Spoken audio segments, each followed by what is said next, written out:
everyone, so this week we've been looking at the story of the lighthouse keeper's lunch, and we've been doing lots of work about lighthouses, and I'm going to talk to you a little bit about somebody who in history actually lived at a lighthouse and was a really brave person by helping to save some of the victims of a shipwreck.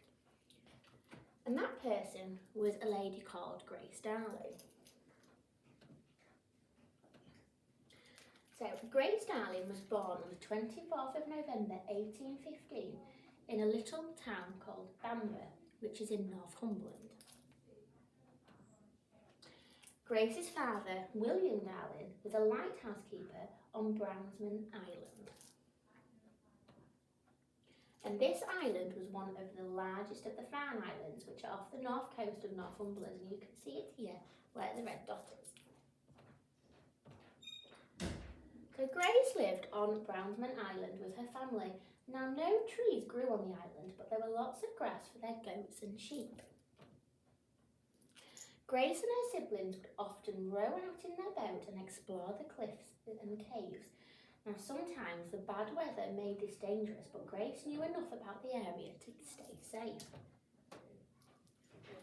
Occasionally, passing ships and boats would crash into the rocks, and William Darling and his sons would go to rescue the sailors and collect parts of the broken boats. Now, the lighthouse at Brownsman Island was important for boats travelling to the Farne Islands. Its bright light was a signal to show them where the cliffs and dangerous waters were. However, it couldn't warn boats of the dangers at the nearby islands of Navestone, Longstone and Harcars. So William Darling sent a message to the people responsible for keeping boats safe, and they built a lighthouse on Longstone. And the family moved to this new lighthouse in 1825 when Grace was just 10 years old. It was a lonely place, and this is where Grace would live for the rest of her life. In the top of the lighthouse lantern, William taught his children how to recognise the different kinds of sea vessels, where they were heading and what they were also carrying. And he told them to keep an eye out for anything that looked a little bit unusual. Now, for a long time, Grace helped her mother with chores, and she could run the lighthouse all by herself. And when Grace turned 15, she and her younger twin brothers were the only remaining children living at home. And because of this, Grace had to be the one to row backwards and forwards between the islands to fetch food and to help her father. And Grace became her father's assistant and was capable of maintaining the lantern, so she was looking after the lantern, mending the fishing nets, and keeping a watch out for the vessels and ships that were in danger. So the rescue. On the 7th of September 1838, the paddle steamer of SS Forfarshire was travelling from Hull to Dundee carrying 60 passengers, and it was a stormy night and the ship was having trouble with its engine boilers, when suddenly disaster struck and it hit the rocks off the coast of the Farne Islands. Now, almost all 60 passengers died in the accident, except for 4 passengers and 5 crew members who had clung to the nearby rocks. So 9 crew members and 1 passenger also escaped into a lifeboat. So the rescue. As morning drew closer, the survivors were still clinging to the rocks, and William and Grace decided to row out to rescue them.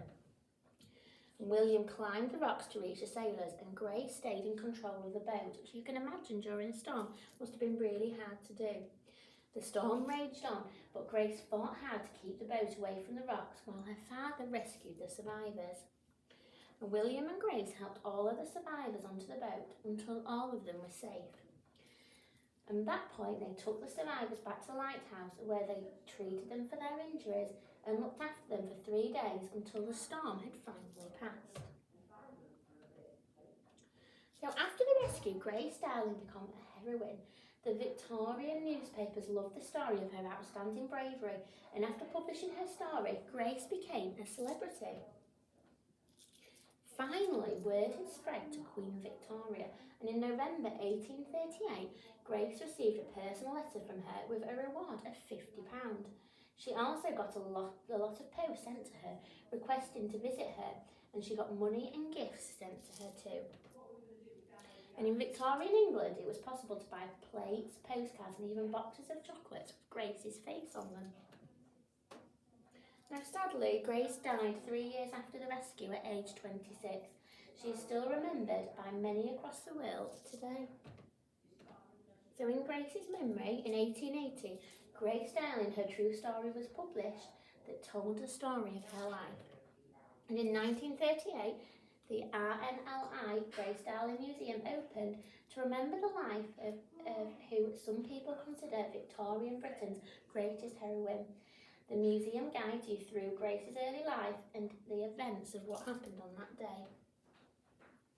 So what I'd like to do now is I hope you were paying attention to the PowerPoint now. I have put it on Purple Mash if you'd like to have another read with your grown-up, or you can watch the video again, because what I'm going to do now is ask you some questions about what I have read.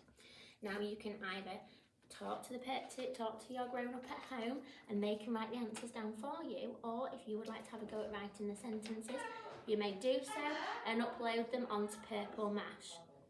So question number 1. What did Grace like to do with her sisters when they were growing up? So when they were growing up, and her siblings, what was it that they liked to do? Question number 2. How old was Grace when she moved to Longstone? Remember, you can have a look at the PowerPoint that I've uploaded onto Purple Mash, or you can watch the video again. Question number 3. What jobs did Grace do as her father's assistant? So when she grew up and her siblings moved away and she did all of that hard work and she learned how to look after the lighthouse, what jobs was she responsible for? Question 4. What did Grace and William do when they saw the sailors clinging to the rocks? And question number 5. How did Queen Victoria thank Grace for her bravery? So please feel free to watch the video again if you'd like a reminder of the questions or any of the information that I've read in the PowerPoint.